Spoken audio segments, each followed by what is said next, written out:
Hey everybody, Rob here. Welcome back to the KCC channel. I hope you're having a wonderful day. Today we're going to take a step back into history 2 years ago on the NuclearRevenge subreddit. This story was posted by Nicholas Fiend. Teacher bullies my dad, bullies my bro, gets nuked. Let's jump right in. The town where this happened is a small one, and the school that I went to is a 70-year-old school. My granddad and my dad are also alumni of this school. Let me just start off by saying this, that the alumni of this school are really successful, and the school has had a long history of being very charitable, and also offer amazing retirement benefits to teachers, depending on how long they've worked there. My great-granddad donated some of his property to the school when it was being constructed, and he was an advisor and a part of the school board in his time. The school was an all-boys school up to 1996 when they had their first co-ed class, and is a full co-ed now. The school also has all classes, from kindergarten to high school, split in 2 buildings. The first one houses the kindergarten to 5th grade, and the other has the classrooms for 6th grade to 12th grade. Part 1, Teacher versus Dad, the incident. Said teacher, we're going to call her MD, was my dad's math teacher when he started high school. She was a young woman just finishing her teaching degree, and was a master's in math and chemistry. At that point, she was the most qualified teacher the school had. Unfortunately, MD was also a nasty person. She walked into the class and the students were expected to be sitting in ready mode, back straight, legs together, and hands on the laps, with only the needed textbook and a pencil to take notes on the margins. The class was expected to greet her with a good morning or afternoon when she walked in, and she assigned tons of weekend homework. She would simply stop teaching for the entire hour-long class if one person spoke without having asked to speak. You couldn't drink water without her permission, couldn't go to the restroom unless she finally saw your raised hand and asked you to speak. There were multiple cases of people complaining against that, but with her being the most qualified teacher there, the school board didn't take action. Instead, they supported her by saying that this would help discipline the students. But this is not even the beginning of it. Her exams were incredibly hard, and with the classes being full of teenage boys, they would talk, and even one of them doing so would cause her to stop teaching and not teach until the next class. She would then lecture on a different topic, completely skipping that part of chemistry. Suffice to say, before the finals, the entire class was in a panic state, trying to self-study enough to at least pass the class.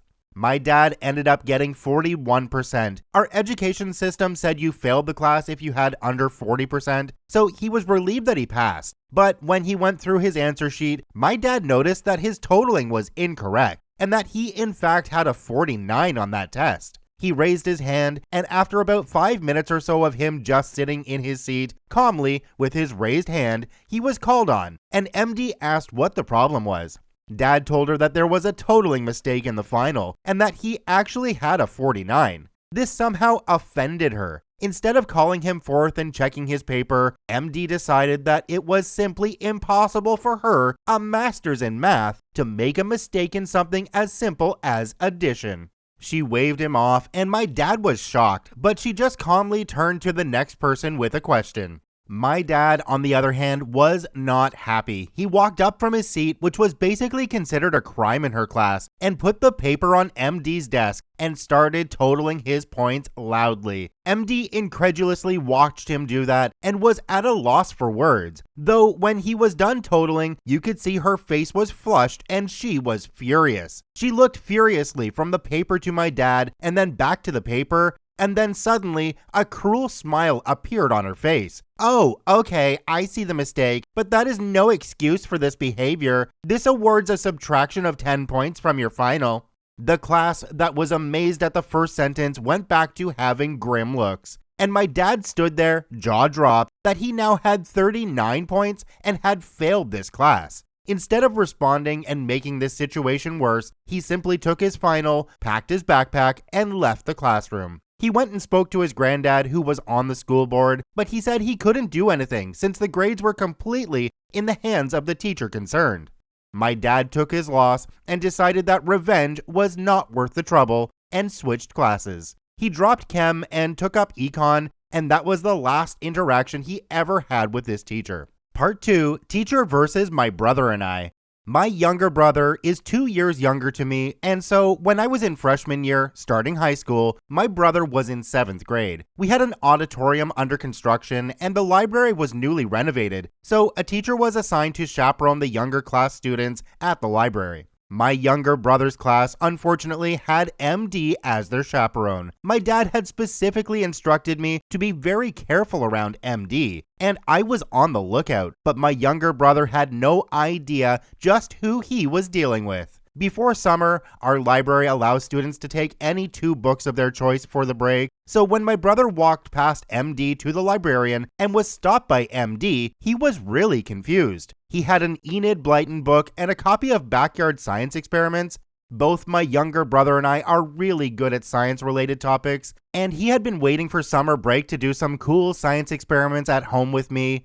Wait a minute, what book do you have there, brother? A storybook and a backyard science book, ma'am. What are you going to do with that backyard science book? Turning to the other library staff, I taught his father, no brains in there. You would have no idea what to do with this book. Leave it for someone who does. And with that, she snatched the book from his hands and walked away, the library staff giving awkward laughs behind her. When he came looking for me, crying, I was furious. I was a really popular guy at school. I won quizzes and debates and represented the school in national competitions. My friends and I literally had an entire showcase of trophies at school with our names embossed on it, and most teachers loved us. Man, the vice principal of the school and our group were on a first-name basis. He chaperoned us on all the competitions we represented the school in. But when he told me what had happened, I was dumbfounded. I had no idea how to react. But for the moment, I went to the library and got another copy of the backyard science book to console my brother.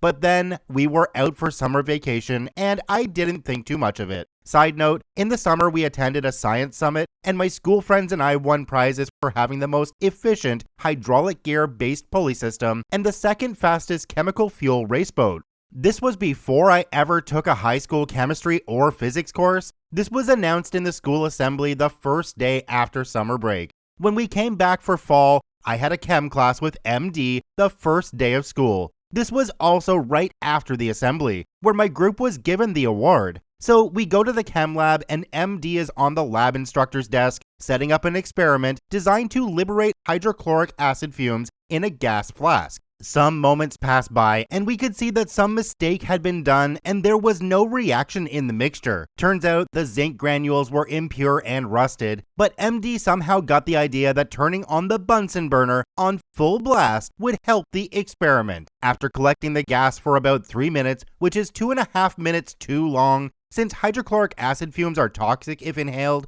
she is satisfied. She then pulls up the flask to show the class how we do experiments. Cherry on the icing is when she opens the flask and brings it uncomfortably close to the girl beside me. Does it smell pungent? The girl awkwardly smells it and jerks away. To someone who has no clue, that would be a plausible confirmation, but I knew that it was completely horse crap. I could see that the girl knew about pungent fumes and cringed away on reflex, and not because it was actually pungent. I don't know why I did it, but at that moment, I snorted loudly. MD instantly zooms in on me, walking toward me with her face contorting into an ugly expression. She goes, "Something funny you'd care to share with us?" I knew I messed up, but I was also angry. This person in front of me had bullied my younger brother and my dad. I remembered that, and suddenly all my verbal sensors were shut down. You and I both know that she didn't smell anything pungent. That experiment you just did was a failure. Oh, you think you know more than me? Turning to the class. He knows more than me. You know what? I'll step down. Why don't you teach the class, Professor OP?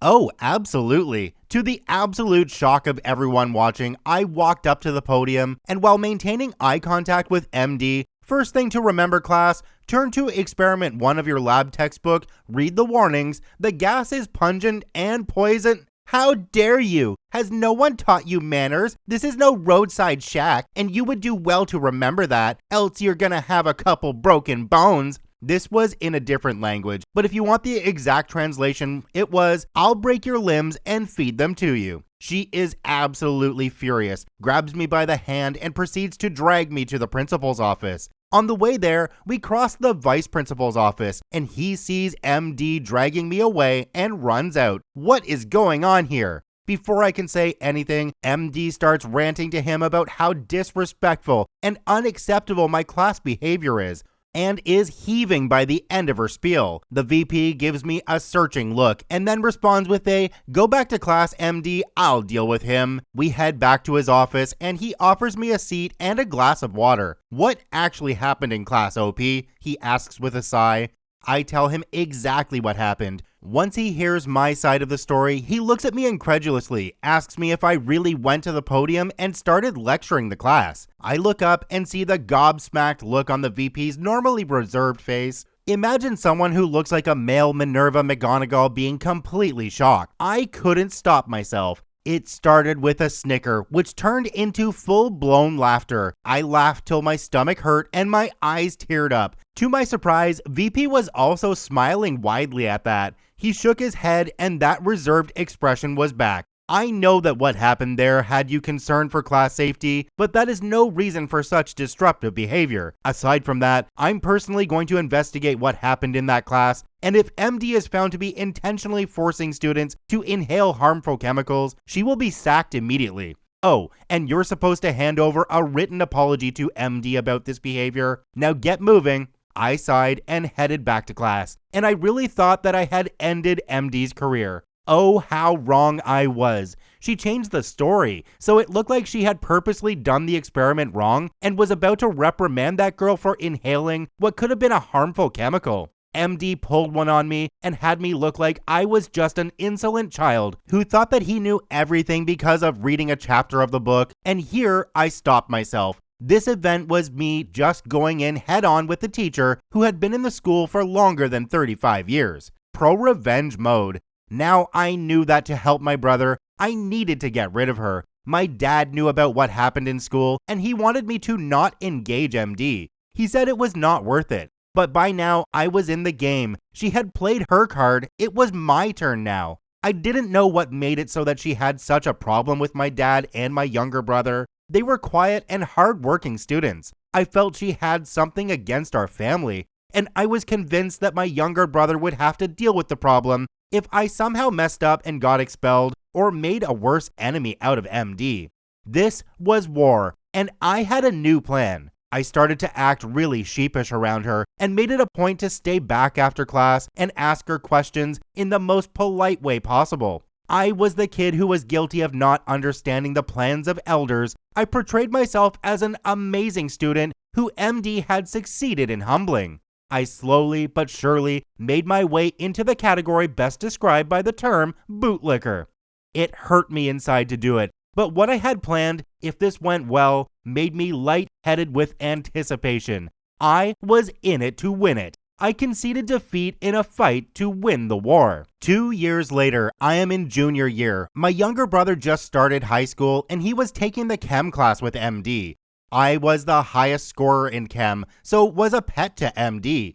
She had started to like the OP I had portrayed and made me the lab assistant for that year. 2 of my best friends knew what I had planned. Everyone else in class hated me for being the teacher's pet and getting straight A's when the next highest grade was a B-.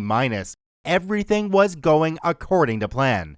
On the first day of class, I replaced her stool, one of the 3-legged ones, with a broken stool. This was supposed to be the first in a series of pranks that would hit her that day. She came to class and went to take her seat, and boy, she fell. Well, she somehow hit her hand on the wall and cried out. Yep, that must have hurt, but she was definitely overweight, and it couldn't be traced back to me. I smiled on the inside as I rushed to her and helped her back up. I ran and fetched her another chair. While inside, the freshmen were trying their best not to laugh.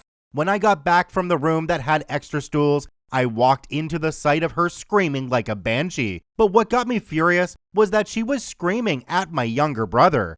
Apparently, she had said something like, "Stupid stools and stupid lab assistant fools," to which my brother had responded with, "It's not my brother's fault you're too heavy for the stool." Though I loved him for it, he really needed to learn where to come to my aid. But then I didn't do much and just replaced the chair silently while silently trying to communicate to my brother to calm down.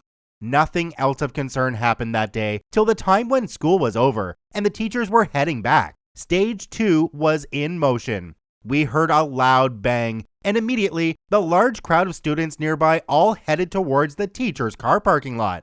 We saw MD's car smoking and her exhaust blown right off. Keep in mind, it was an older car, and we had decided to block off the exhaust with clay that had hardened over the course of 6 hours on a sunny day. Well, that car had to be towed, and she went home with some other students that day. She didn't show up to school for 2 days after that, but she did show up to school on the 3rd day, which was a half school day because our country celebrates Teachers' Day. It is tradition that students go to their teachers, current and old, and wish them the best, give them cards, gifts, etc. This was by far the most ambitious prank pulled in the school that I know of. The 2 days that she was absent, we went around telling people not to visit her on Teachers' Day. It helped a lot that my friends and I were some of the most popular people in school, and with the other cool guys and girls agreeing to that, we spread the word and got confirmation that no one from the entire class in my year was going to wish her well on Teachers' Day. But what actually happened was something no one could have expected. I guess it could have been because we acted so fanatical about it that our classmates spread the word to all their friends, and no one, not a single person in high school, went to her on Teachers' Day. It was the most amazing feeling of accomplishment I ever had. She made this situation for herself by being the nastiest person I've ever seen. It was no surprise that people were fine with doing this to her. For the first time in 70 years, in our school, a teacher had not a single well-wisher on Teachers' Day.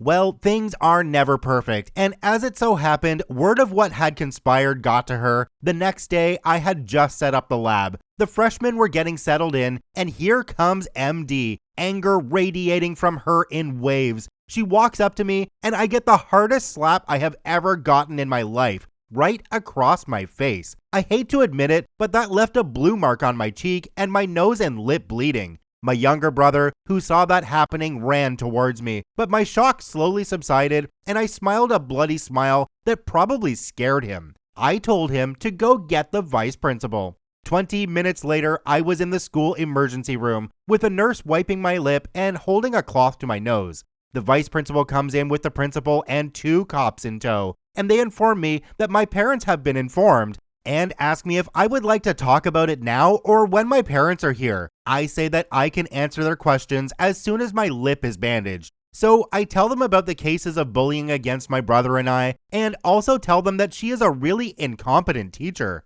I tell the principal that he could check the school average in science subjects, and sure as I guessed, the average scores in the national exams, we had physics and biology come in at 92 and 90, with chemistry at a surprising 79, topping that off with assault charges, and she lost her license to teach 2 years before she retired, and with that, lost amazing retirement benefits that the school offered. Her car also had no insurance. That is not all though. One could ask what would be worse. Well, consider this. The fall she had off the stool had her go to the hospital for an x-ray of her wrist and hip that she suspected might have been broken. Well, the wrist sure had a hairline fracture. The hip was fine, but well, the x-ray showed another thing. I don't think it's normal for anyone to laugh when someone is diagnosed with stage 3 cancer, but I did. Also, I later met with her only living family member, her nephew, who had long cut all contact with her, but had been contacted by the police and the hospital. He had flown back from the US for this. That's where I found out the truth. Well, I could never have guessed what I found out there. MD's mom was my great-granddad's niece. Through my great-granddad's younger brother, who had stolen money from the family and tried to kill my great-granddad, well, he was disowned. Good crap. And no one knew this entire time. Well, not anyone that would care. Happy that the nasty woman is out of our lives, for good this time. Apparently she died last year with no one by her side. One thing I wanted to get straight after this story is that I believe not a single person in this world deserves cancer. It's effing horrible. Besides that though, it was pretty epic to see OP play the long con. A little bit of revenge for years of messing with your family goes a long way. Thank you to OP for posting their story in the NuclearRevenge subreddit. They are linked in the description down below. Please go check them out. Check out one of these other videos, and if you haven't yet, please hit that subscribe button for more daily Reddit stories.